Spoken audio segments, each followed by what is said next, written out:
David, I know that pretty much every week as we sign out, we always talk about what is the next thing that's going to happen in this upcoming week in this crazy, crazy world we're living in, that is going to give us fodder for the next week's episode. And as much as we joke around with government incompetence and all of that kind of stuff on the podcast, we obviously hope that it's never something like what transpired this week. But despite all the talking heads all across the political spectrum talking about the school shooting in Uvalde, Texas, unfortunately, it's something that we could not keep from talking about this week. Well, unfortunately, it makes my job really hard this week. Yeah, because there's not going to be a lot of chuckles. I can't find a silver lining. I can't find. I'm going to take some jabs. I'm going to try to jab when I can.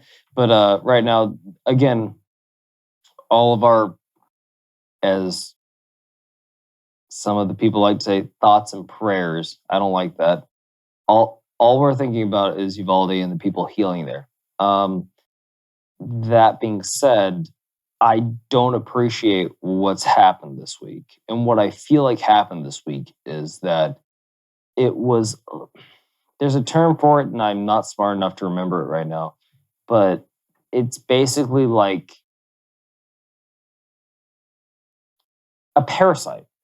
Like something tragic, like implicitly tragic happens.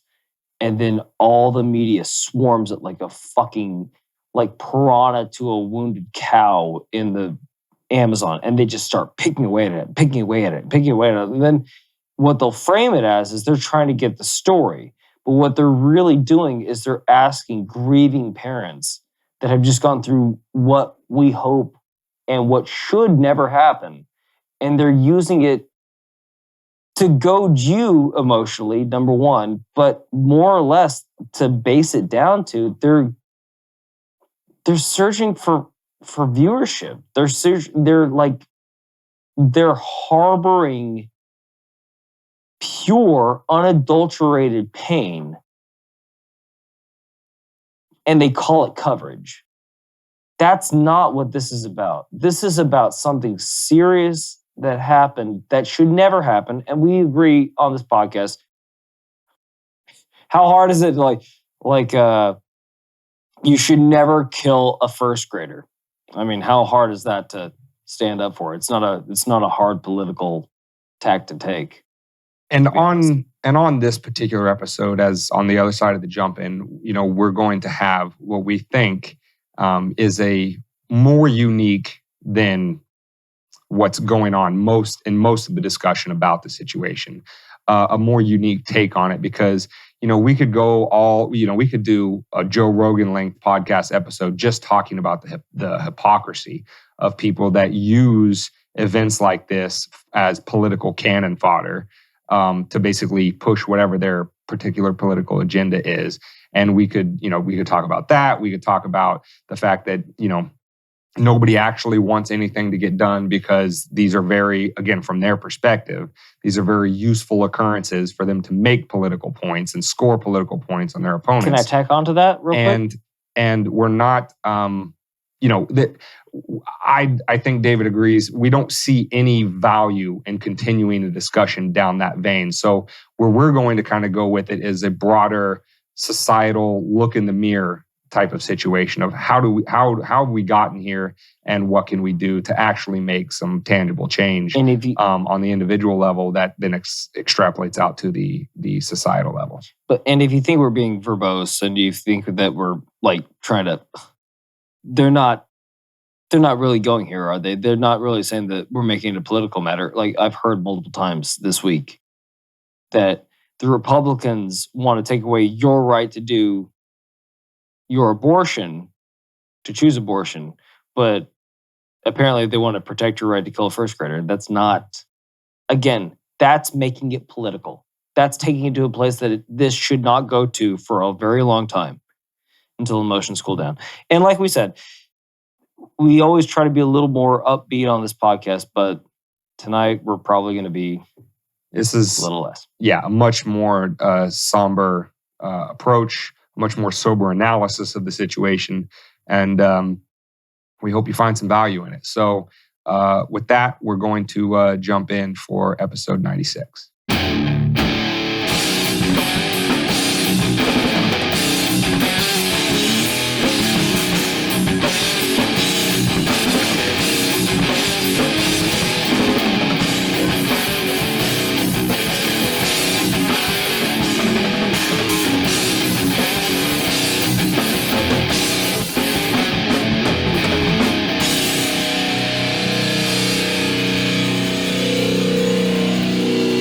Welcome to Weapons and Meme Destruction Podcast, episode 96, which can be found at wmdpodcast.com/96.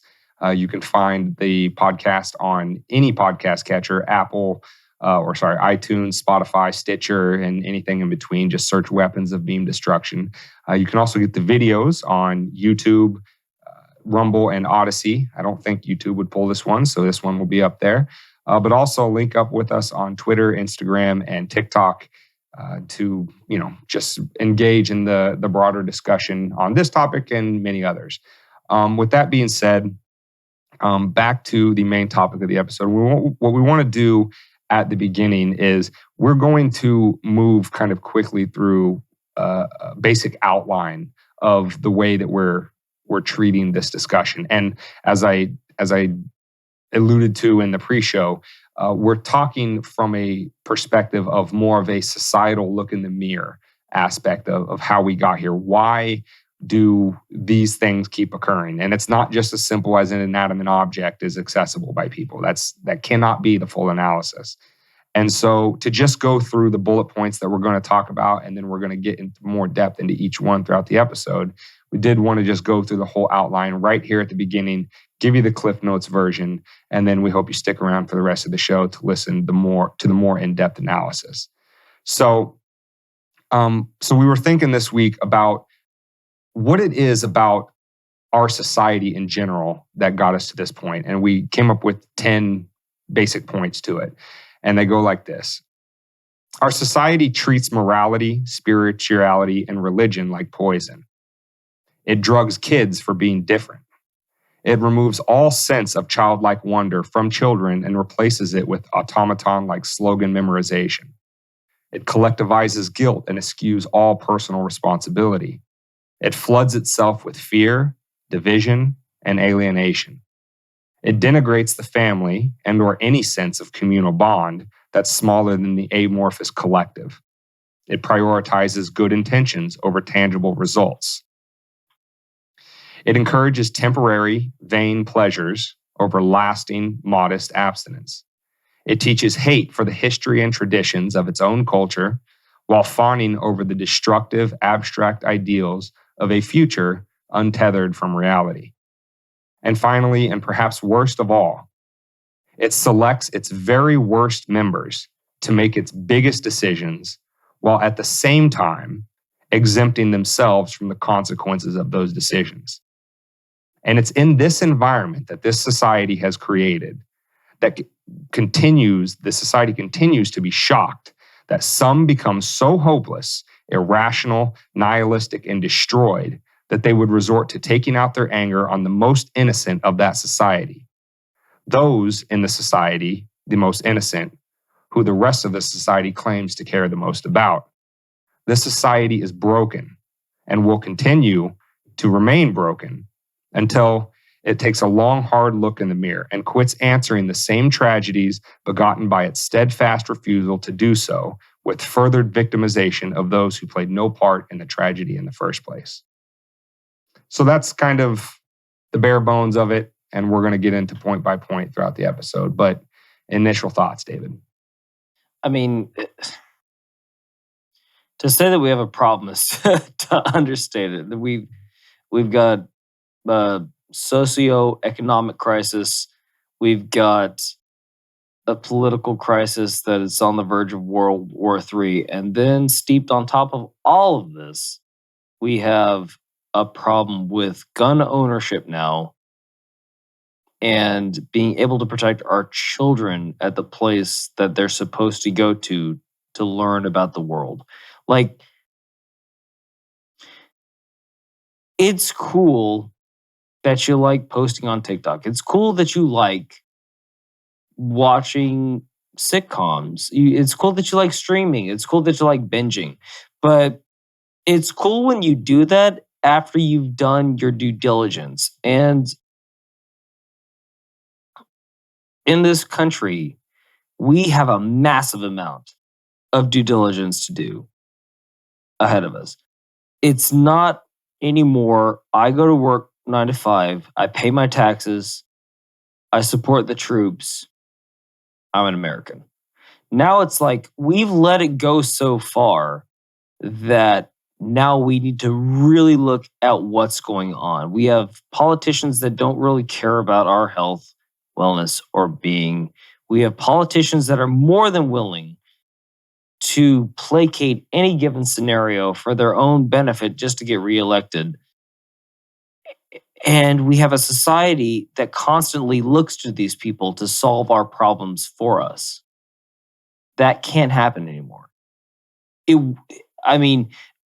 will not happen if we sustain this country, but if it continues to happen, we'll see ourselves like every other civilization that's fallen. The placation of the proletariat is always indicative to the fall of a civilization. And that's not to not to be a doom provider here, a doomsayer, but like we're kind of at a crux where we can't even agree on whether up is up and down is down as a society, and we're trying to figure out politics. We're trying to figure out how to not let this happen again.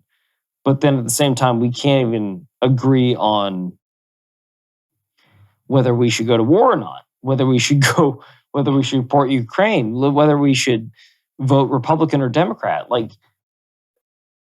And if we don't agree on that, we think that the other person that doesn't share our beliefs is a madman, is the downfall of our civilization.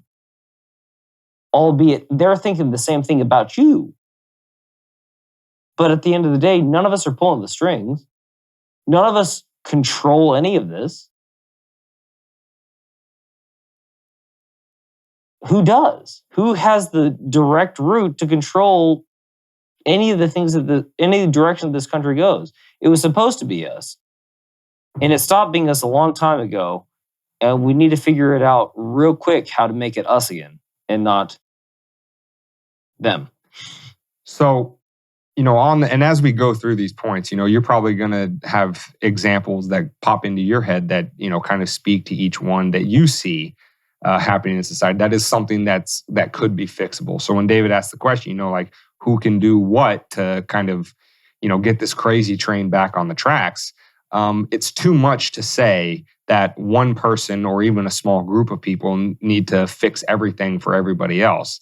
All of these changes take place first at an individual level, but seeing that what takes place at the individual does affect the communal and then the societal is the first step towards fixing, some of the things that, we've pinpointed as, what is quote unquote wrong with the society. So, on the first couple points. Comment, get involved in the dialogue. We'd love to have that.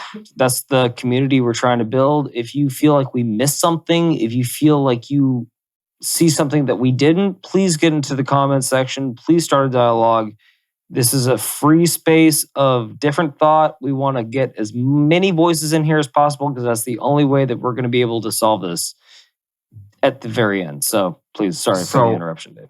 On the points, the first one, treating morality, spirituality, and religion like a poison. Now, I would self-identify as religious, and David not so much, but I think he would, be fine self-identifying as spiritual.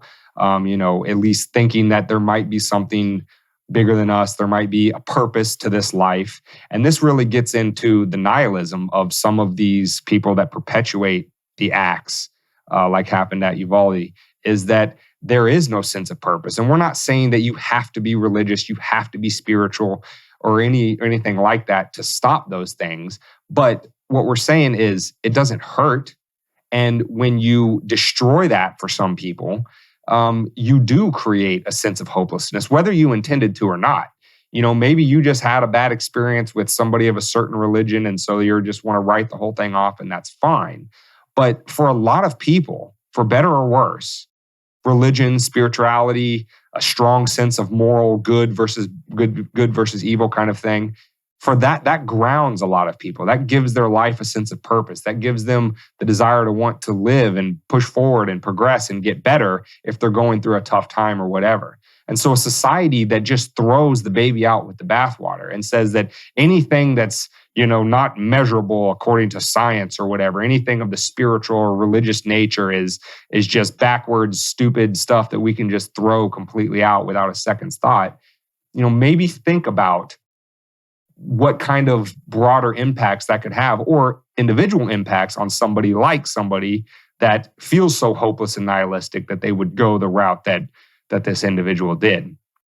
Again, we're not saying you got to be religious or spiritual, but I don't think it's a healthy hallmark of society to completely, treat it like poison. And again, from the offset, there's been, a conflagration of different stories coming out about the individual. But from what I've heard is that they came from a truly hopeless standpoint. And if you don't have any hope, if you don't have any higher guiding other than just this is all simulation, or this is all, this nothing that I do matters. Tomorrow will be a different day. I'll wake up on another plane. Like that nihilism, that non-adherence to accountability for your own actions, which is basically what religion is at the end of the day. That's a dangerous concept. If you have a bunch of people that think that nothing matters, that's terrible. And if all they've been and again, we're going to reiterate this probably multiple times in the episode, there were serious mental problems that were very on point here, very prevalent, and that needs to be addressed too. But like Dane said, if there's no moral fiber within our own society, how can we build anything else other than something that will crumble? You need the foundation. So that's what I'll say. The next 2 points we'll take because they are kind of feeding off of each other. Right. This idea that we drug kids for being different, and that really the purpose, and this kind of gets at education that we talk about a lot, is that it's a very, learn how to do rote, memorized tasks and do them repeatedly. That kind of steals from children that childlike sense of wonder and turns them into automatons. This whole idea that, that kid's a little too hyperactive, better put him on Ritalin, or, he's a distraction to the class. Yeah. The nail that sticks out gets hammered down, or you need to be serious. You need to grow up. You need to quit being such a dreamer. One of the two of us has definitely been accused of all three of those things at one point in their life. Go to school, get a job, go to college, go to a whole bunch in debt that you may never get out of. This is kind of a broad discussion about the way society beats children down from a very young age. And again, this feeds back into also the point one, that kind of engenders in some children who aren't able to make it through the very structured way that education is treated in our society, is it makes them feel like they're failures, that it's hopeless and all that kind of stuff. And we're not saying that each one of these individual factors would lead to a mass shooter, but we're saying that this is the way the society treats children in terms of making them conform, fit in, don't think outside the box, all that kind of stuff. Get rid of your creativity. That's useless. You'll never make money off that. You'll never be successful. The way we talk to kids is not conducive to making, happy, healthy adults that don't do the things that took place in Texas. What we used to call them when I was growing up was Can I take that again? Roll it back. Cookie cutter. Like when that kid that had the same haircut as everybody else, that kid that acted the same way as everybody else, that kid that had the same jokes as everybody else, that's not an anomaly. That's by design.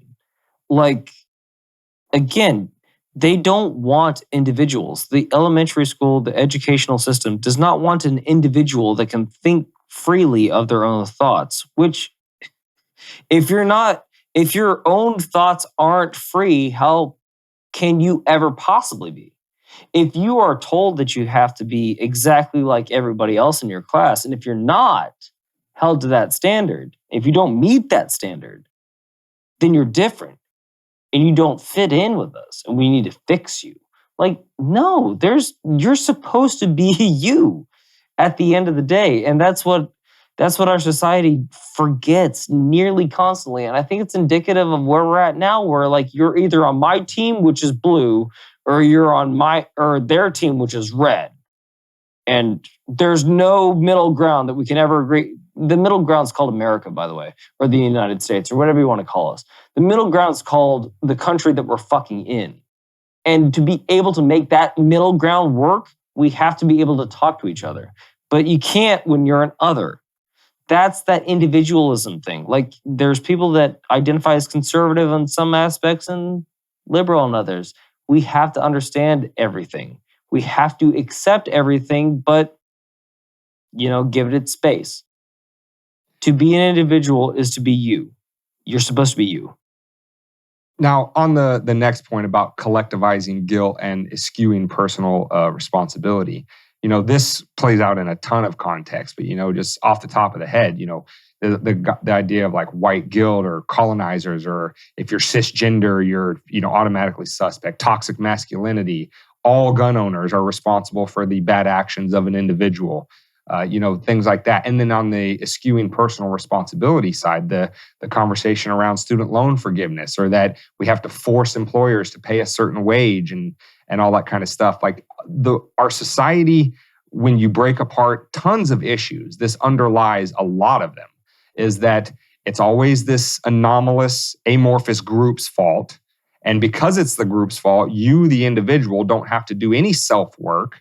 You don't have to put in any effort into, so-called, upgrading your avatar, so to speak, whether that's picking up a hobby, educating yourself more, going to the gym to make yourself stronger. It kind of pushes all of the responsibility off the individual to better their own lives, take control of their own lives, and puts it on this group that is demonized or whatever the case may be. And again, that whole aspect is very, very leading into the next point about alienation. That's very alienating, right? Because if somebody doesn't do the self-work and yet their life isn't going the way they want it to go, well, then you have disarmed them from all tools they could possibly use to change their life circumstances and make it go better than it currently is. You basically, by pretending to protect them, by casting all the blame on this other group, you have basically neutered their ability to take control of their own lives and give themselves a sense of hope, something to work for, something to better their lives with. And that's not helping them. That's hurting them. And not only do they see it that way, but when you have a system like this it rewards compliance. What is our biggest problem nowadays? Is just blind compliance to whatever is passed in front of your team's, would you call it a notice board?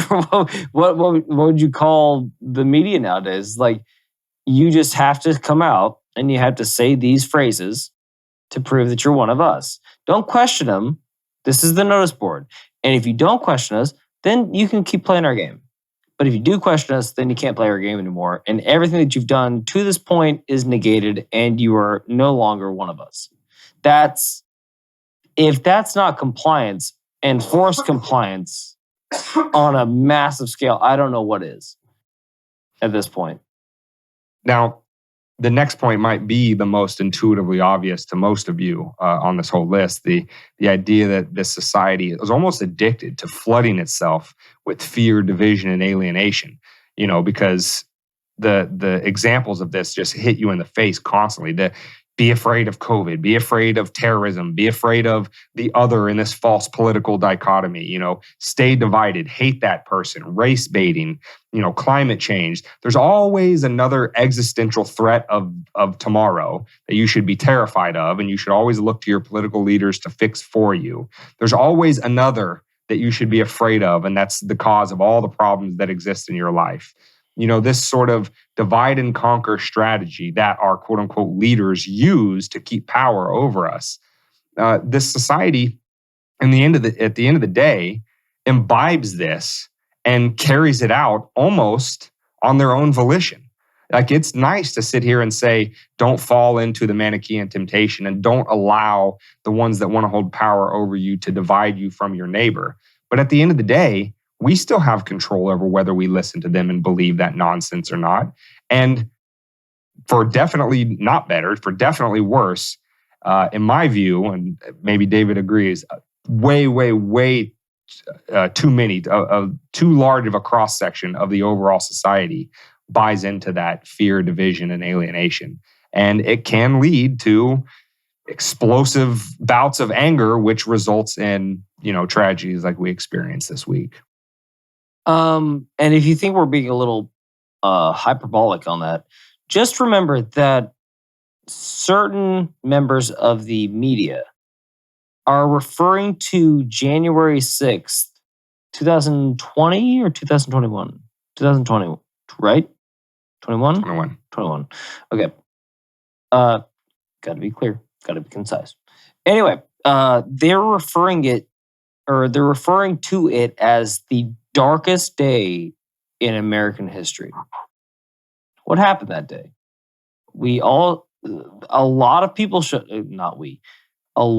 showed up to voice their discontent with how their government was working. And they eventually got into Congress and flooded the gates and did all the things that they portray. But here I am thinking, I thought 9/11 was a pretty fucking dark day in our history. And we've mentioned it on the podcast before. I thought Pearl Harbor was really dark. I thought Normandy was excessively dark. I thought I thought the Great Depression was pretty goddamn dark. But here's the vitriol that comes. Like, if you really want them to think, like, if you break it down, they on Capitol Hill felt threatened. So what narrative comes out? It was the worst day for America. Like, they aren't America. We are. We are America. We have to fix this problem. They clearly have shown that they aren't interested in fixing our problems. Well, with inflation at, 8% today, probably 9% tomorrow, housing crisis, abound. It's abound. They aren't interested in fixing our problems. It's up to us. That's where it really comes down to. So, again, these are just a couple of instances that we're pointing to say, like, if you think we're being hyperbolic, they've done it before, and guess what? They're doing it right now. They're doing it right now. So the next point on the list about denigrating the family or any communal bond that's smaller than the amorphous collective, which again can take many forms. On one side, you can have ultra-nationalists who are like, oh, my nation is so great that I'm willing to do anything bad to people not in my nation because of this collective we call the nation that we need to be proud of. Or my group that shares my gender, my skin color, my this, my that, whatever. This idea that this collective group is so much more important than my friends, my family, my community, my local, control. And in some aspects, this can express itself in much more grand ways than others. And sometimes it's very subtle. So one example would be the way that, having kids is kind of frowned upon, right? Because this notion that the world's overpopulated and humans are a blight on Earth, they're a cancer. And so Who's saying that, by the way? you have more than 2 or 3 kids in a family, then you are, somehow, underhanded or evil. Or if you have a desire for more local control, we say on this podcast all the time, if education is going to happen, it should be controlled as locally as possible, not by some detached bureaucrat sitting off in DC. You're not supposed to look to your church or your community for any sense of belonging. Back to point one, because the church is bad. Yeah, look to this amorphous state. Look to the 320 million Americans. The people that are making back-ended deals with pharmaceutical companies that then come out to pay off billions of dollars in reparations for the chemicals that they put into your body that may or may not have cost maleffects. Private charity bad. Any sort of voluntary contributions are bad. Look at the Canada truckers, right? Anybody who voluntarily contributed their money to the protesters in Canada with the truckers were automatically viewed with suspicion, had their bank accounts frozen, their money taken. But you're not supposed to trust that form of, again, small communal bonds, local, individual to individual help and support. You're supposed to look to the state. They can take 30% of your paycheck because they're going to give a small little portion in terms of welfare to people. But, the vast majority of it's going to go to subsidies and war and all that kind of stuff. So just this whole idea that don't trust anybody around you, don't trust anything local, definitely don't try to take local control. Always look to this bigger, more powerful entity that's removed from you, that doesn't know you, has no care about your well-being. And that's the direction we need to go. That is a very, very sick society that looks towards the amorphous collective over the local, the known, the private, the individual. But what does it also do? It takes away any amount of individual accountability for their actions. Because it goes broadband.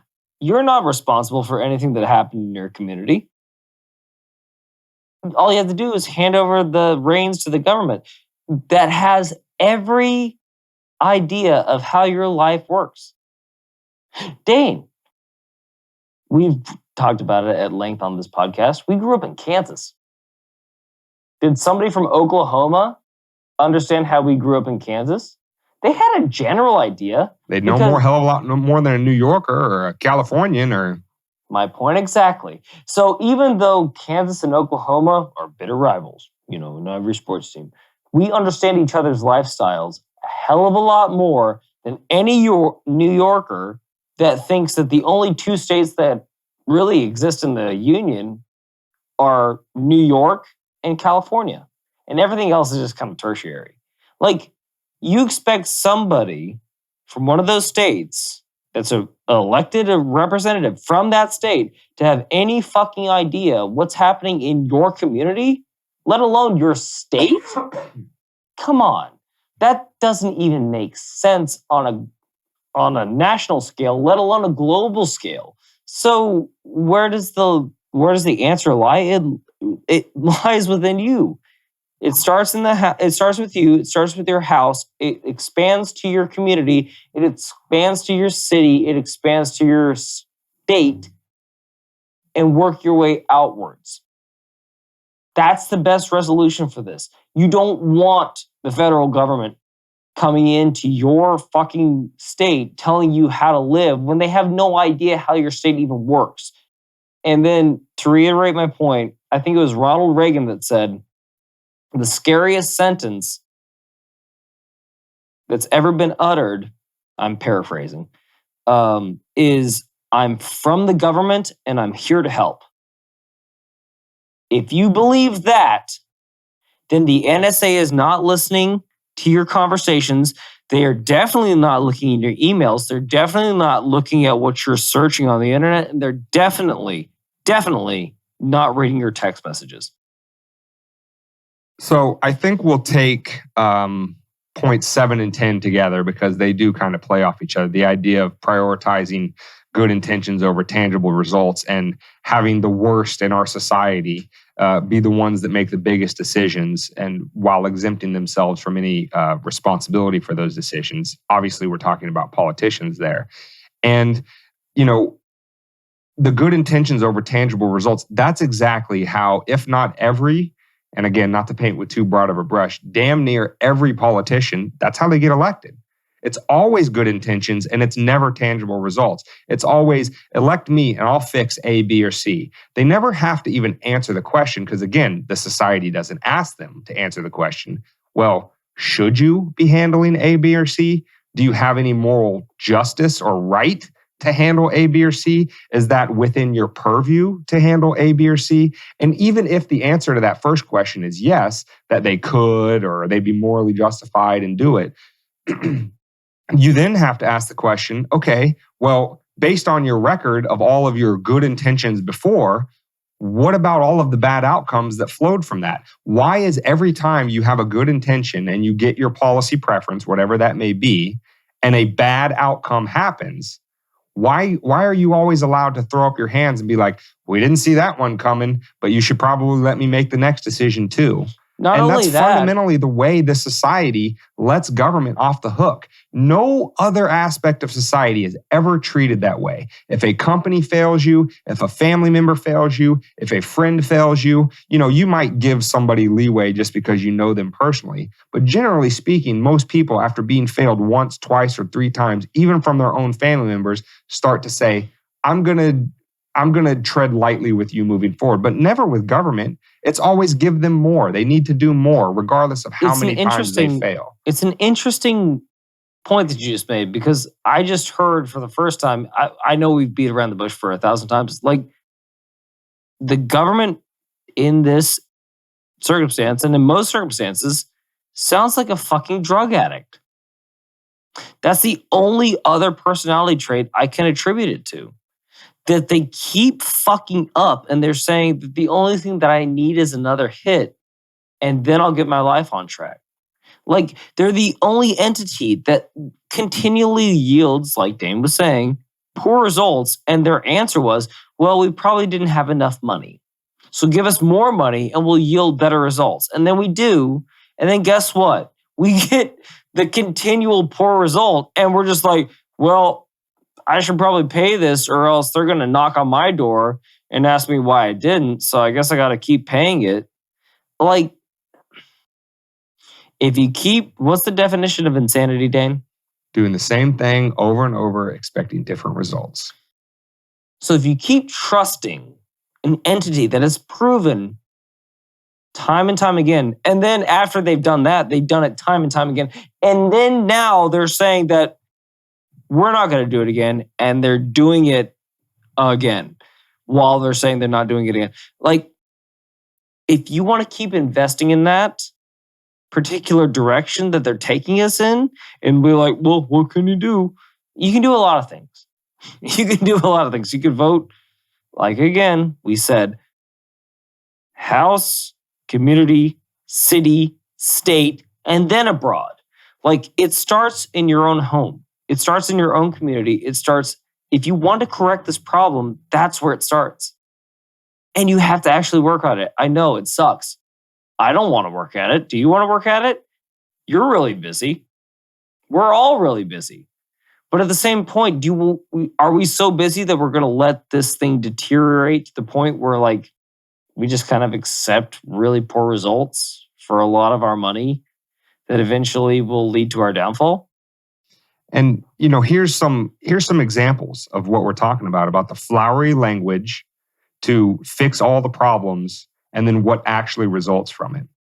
In this example, government's going to fix it with gun control. Never mind the fact that criminals and psychopaths don't really pay attention to laws, and that all you're going to wind up doing is disarming innocent people who actually do follow the law. You're disarming the people from defending themselves from the criminals and psychopaths who aren't going to listen to the laws anyway. Again, flowery language. What are the tangible results? May I? Minimum wage. We're going to help people by making sure they make more money. Who does that hurt? That hurts the poor and lower middle class the most, because it prices them out of work. Climate change policies. There is nobody that needs cheap, reliable energy more on this planet than the poor. They need access to that energy, but yet these policies price them out of it, which also has ancillary effects in terms of higher gas prices, higher grocery prices, which falls on them disproportionately relative to people with more money. Or what about rent control? The idea that, we're going to make sure that you can get into a house for a certain price. Well, what does that do? That reduces the supply of overall housing, which drive the prices up, Wasn't that the which projects? makes it harder for them to keep a roof over their head. It was the projects. What do taxes do? Taxes steal from the poor and middle class to go to the wealthy in the form of subsidies, bailouts, et cetera, et cetera. Because they can't afford the lawyers to find the loopholes for them. You get it. All the time, over and over and over again, the proposition that is put forward to this society, which this society continues against all logic and reason to accept, is that, yeah, I like the flowery language. I want government to keep doing it despite all of these tangible results. How else would we wind up with the congressional approval rating rarely below 20% and oftentimes in the single digits? You know whose fault it is? Yet an incumbent re-election rate of over 90%. You know whose fault it is? You know whose fault it is? You're going to tell us. It's the motherfucking other person that isn't voting the way I am. God damn it. Don't they see that utopia can be achieved in a few small steps if they just voted the same way I did and they saw the world the exact same way I did? Jesus Christ. What are these idiots doing? Voting a different way than I do ever and having a different perception on life. Growing up with a completely different experience in life. How fucking dare they? Shouldn't they just comply to what I think despite all of their endeavors? Shit. They're the downfall. And on that final point on 10 about exempting themselves from the consequences of their decisions, how else do you explain Nancy Pelosi and the rest of the congressional members that regularly engage in insider trading and yet are never punished for it? I think the bishop should have removed her ability to consume communion when she was clearly doing that. She's committing a mortal sin. Insider trading. That's what it's called. They send you to jail for it. Technically an immortal sin, but and that's I studied the catechism a little bit in my day, and but stealing is a mortal sin. Here's the thing that, and again, we've said this on the podcast before, but it bears repeating every time it comes up, is that government has no money, right? And every solution proposed always involves the spending of money. Government gets money from two sources. It either explicitly steals it through taxation, or it implicitly steals it through inflation. And the latter, I would argue, is actually worse than the former, because the latter does it in such a sneaky, underhanded way that people don't even realize it unless their inflation rate is at 8.5%. But what it actually does is it devalues the currency and creates a situation of perpetual, unpayable debt slavery to future generations that have not even been born. And that's the thing. This society, again, back to flowery language versus tangible results, this society tells itself that democracy is the secular religion. Democracy is the most sacred thing that must be protected at all costs. What could possibly be more undemocratic than telling babies born a decade from now, clearly not even alive to be able to vote on the decisions that are being made today, hey, the day you were born, son, you were already $90,000 in debt or $120,000 in debt, whatever the individual American citizen's portion of the $30 trillion of debt that have been racked up for political decisions from decades ago. That's the most undemocratic thing you could possibly imagine. And yet that's what all of their promises are built upon.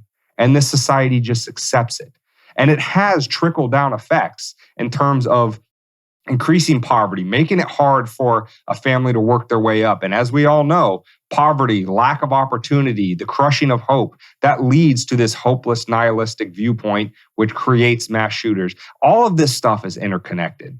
And the society continues to let it go forward unchecked. To put it in layman's terms, it's the 80-year-old that said, I'm going to chalk up as much credit card debt as I could possibly imagine because I know I'm dying within 2 years and I'm going to not pay any of my bills.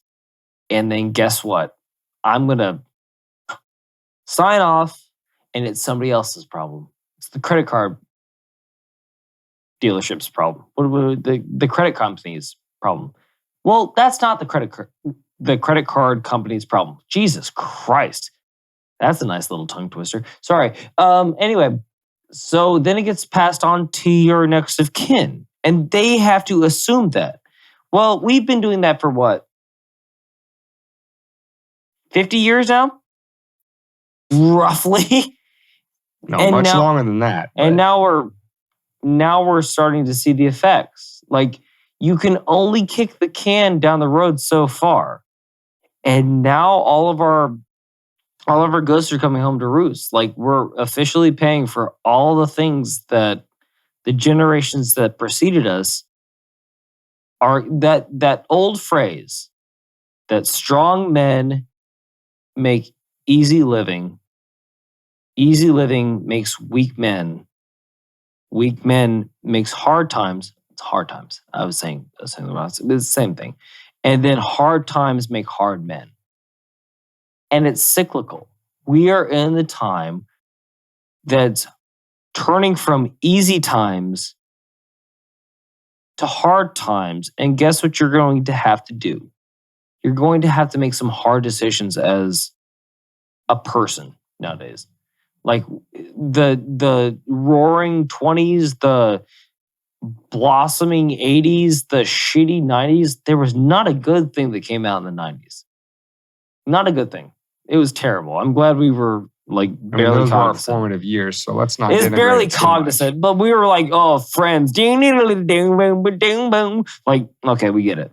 But that's the point. Is like you're gonna have to get a stiff upper back, man. We can't sit here and let this keep transpiring unless you want to see the country die again, and we'll push it on to our great grandchildren, and they'll get to enjoy all the wonders of a collapsing civilization. And David's analogy there about the 80-year-old that racks up a bunch of debt with no intent to pay it, just to pass it on to the next generation, kind of leads into, the next point, the penultimate point before we get into the last one, about encouraging temporary vain pleasure over lasting modest abstinence. One of the biggest factors in here is that idea of fiscal responsibility. And to kind of encapsulate that into a pithy little saying is that what's happened is generations preceding this one and those yet to be born have mortgaged the futures of generations not even yet born. That's what it is. They have put them under a fiscal burden for which they benefited not from in the least. I'm talking about the future generations. Obviously, the previous ones and the current ones have in some regards. They have benefited from it in this, again, temporary vain, like, I want this. I want it now. And it's the absolute antithesis of, I believe it's either a Persian or it might be like a Japanese, not a parable, but like just a wise saying, is that a society grows wealthy and prosperous when old men plant trees under whose shade they know they will never sit. That is the exact opposite of what this society does. Instead of saving and being modest and thinking about the future and planning for a better life for your children than you have, this society, especially for the last few decades, has been always about me, I want it now, and I don't care who it affects now or in the future. We are the exact opposite of that proverb, whichever culture it came from, which is obviously a very wise proverb that we would do well to try to move closer in that direction. I mean, and to Dane's point, who do you respect more? A person that is more than willing to sell off somebody that doesn't even exist yet? Or the person that's willing to sacrifice their modest amount of enjoyment for the future generation? Which one do you respect more? Which one would you rather be? That's who we need to be as a society, as an American society. We need to come together. We need to understand that this is more than just our frivolous fights about who's right and who's wrong. It doesn't matter at the end of the day. Do the right fucking thing. Understand that every human matters. Right or wrong, differing opinion or not, we all need to come together. There's not one or a zero that solves any of our problems right now.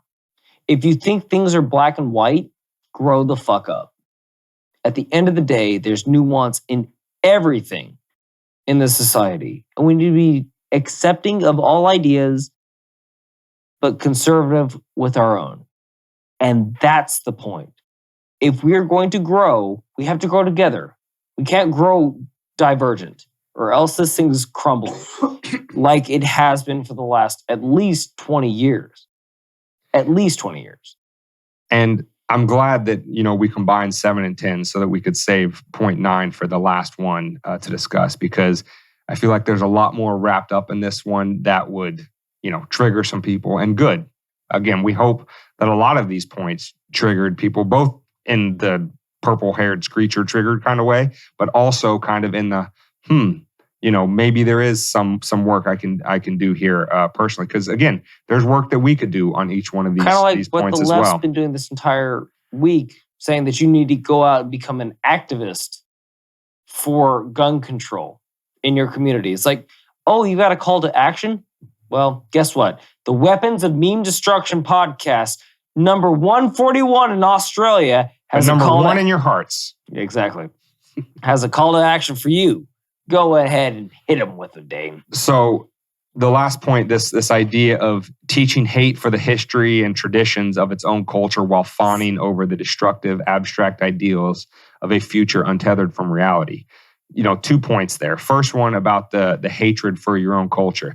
Again, when we talk about Western civilization dating all the way back to the Greeks and up forward, the stories, everything that was passed down from culture, from society to society all the way up to today, the shoulders of giants that we're standing on in terms of being in a very modern, wealthy, developed nation and stuff like that. To throw out the whole thing, Tom Woods used this analogy all the time, and I think it's perfectly appropriate for this point. He says, imagine there's a home, and it's just bare bones. You go in the home, and you just see a bunch of walls. You don't know which one of those walls are support for the home and which are just cosmetic.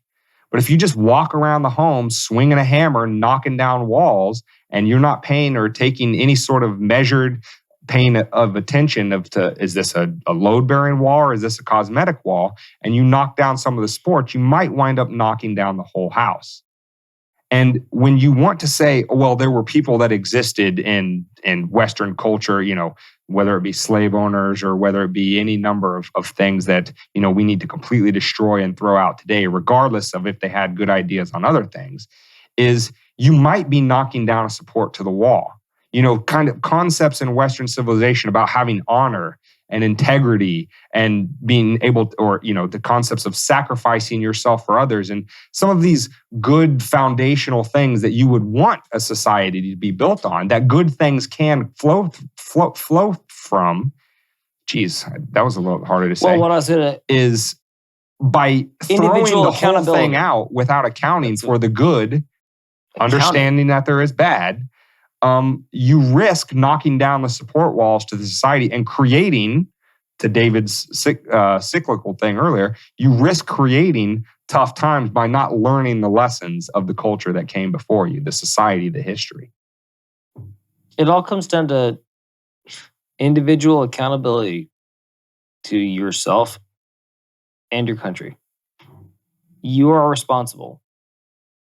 Period. Don't blame it on the government. They are the satellite parent that just comes in and says, oh, you got a C? Well, clearly not my child. My child gets an A every time. Like this, they don't know who you are. You are an American. We're trying to build a community. We're trying to mend fences. And if you don't see that everything that comes down from Capitol Hill is trying to draw more lines. There's more lines between you. There's more lines between them. They aren't you. They're like, that's not a good way to lead. If you want to come together, if you want to move forward, what good commander tells a bunch of his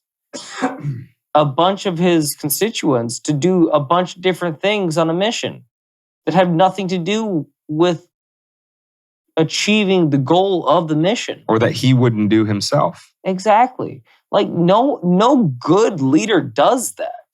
No good leader disseminates misinformation to make himself look better. So if we want to really look at this thing, look at the government as an individual. How have they been performing as our leader as a country for the past 50 fucking years? I'd argue pretty goddamn poorly. So why are we still following them in the constituency that they are in? That's what I'm saying. Why are we still listening to them? They don't know you. They don't know what life is anymore. They don't know where anything goes. They know how to make money. They know how to make money individually up there, but they don't know you. They aren't concerned with you. They don't care about you. That's the point. Is that you are a statistic. You are a social number, a social security number to them. That's what you are. And whether you voted for their side or the other side. That's what they know about you. That's what they care about you. And on the second and final part of that last point, that you might be wondering, well, what are these destructive abstract ideals trying to build a future that's untethered from reality? So there's a lot of examples of this, but the really big one that I know it's going to be, if you're not already thinking of, it's going to be like a light bulb going on when I say it, is the concept of equality, right? So we need to throw out all of history and traditions and culture of Western civilization because they're stupid, backward, and evil, right? And we need to build a future on It equality. only built what we know and live in. The reason why the abstract ideal of equality is destructive is precisely because it's untethered from reality. And here's the reason why. If you were to take every dime on Earth and split it evenly amongst the roughly 8 billion people on this planet and say, now we have absolutely 100% equality, within a nanosecond, you would immediately have inequality because one person's going to save the money that you gave to him, one person's going to spend it, and another person's going to invest it. Right. And so immediately, just on human beings acting as the free, autonomous beings that they are, you will immediately have inequality. And so in pursuit of this abstract, what they would call an ideal, because it's untethered from the reality of what it is to live on a planet with finite resources and human beings that either have one of two options. They can either compete for those finite resources or they can work together to maximize them and raise all of their standards of living. Those are your two options. That's the reality of life. And by ignoring that, in pursuit of this ideal of absolute equality at all costs, you're going to wind up with one of two things. You're going to have extremely destructive policies that result in lower standards of living, or you're going to create a conflict much greater than otherwise would have existed. Because make no mistake about it, Milton Friedman made this point a lot. There is no such thing as equality in socialist, communist states, even though that's what they're driven by. The people in the higher echelons of government are still very wealthy relative to the poor in that country. So there is no society on earth where equality is universal. But if you're always searching for that absolute equality of outcome, that is the perfect fertile soil for a totalitarian individual within a totalitarian society to always do the next thing, to take more power and more control. Because don't you understand? I need to make everything equal. And it's this never-ending meat grinder that treats human beings as objects rather than a means in and of themselves. And that's highly, highly destructive. And so when we throw out our history and traditions of honor and integrity and self-sacrifice and all of that kind of stuff, and we replace it with the secular religion of equality, we are setting ourselves up for a very, very destructive future. Or we just question the heroes that we have in our past. Like, well, he shouldn't have even been there because we shouldn't have been at war in that country in the first place. It's like, well, if you're willing to remove the grounds of which he was there for, then what can we ever move forward on if we don't have a foundation? And I think that's what Dane so succinctly put. Is like, we have to agree on a foundation as a country again, and then move forward, because what we always idealize as the great nation is gone now. We have to become, or the greatest generation, to correct myself, is gone now. We have to attribute their memory to what we do next. And when we start shitting on our own history and making ourselves deified or, demonic and possession and so on and so forth. So how could you have any respect for the country that you are now? That's the point. It's like, we've done bad things. A lot of people have done. But we're trying to do better as humans. We're always trying to do better as humans. Keep trying to do better. But what we're doing right now isn't working. So we got to fix it. And again...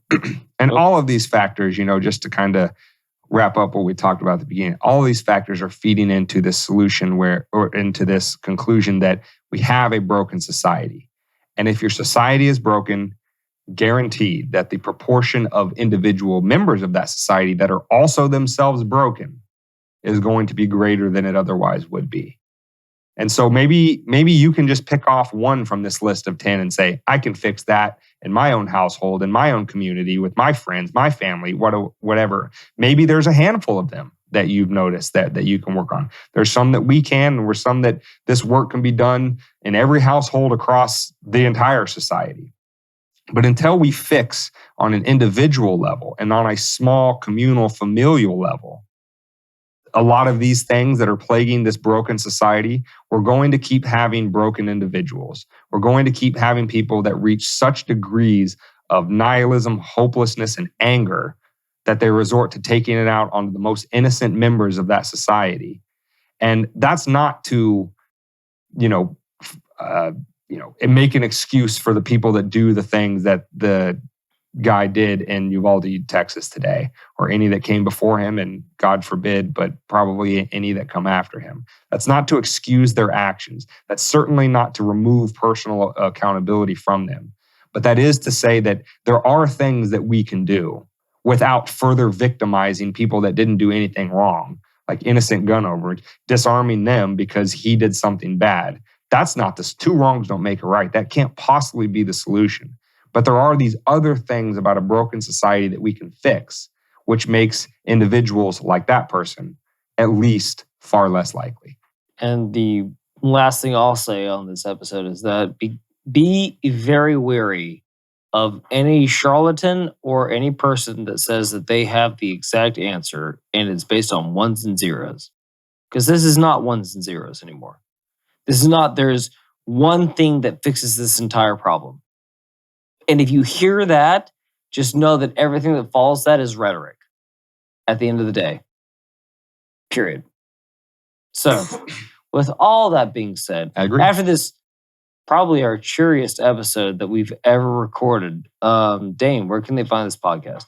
You can find this at wmdpodcast.com/96. They can get it on any podcast app. Just search for Weapons of Meme Destruction and look for episode 96, starting at 6 a.m. this coming Wednesday morning, which would be June 1st or 2nd, I think. And they can also find the videos on YouTube, Rumble, or Odyssey.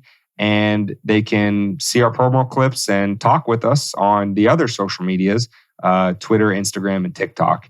And like David said in the episode, join the discussion, add to the list, modify the list, have other examples to each one of the 10 points that we had that you say, hey, I noticed this. This is something that we as society can work on. Like and subscribe. Do all the other things that you know already from all the other podcasts that you ever follow, ever on YouTube or any other platform that you find. And, like podcasts. We lovingly say on a lot of our social medias, we refer to this podcast as the #sane space.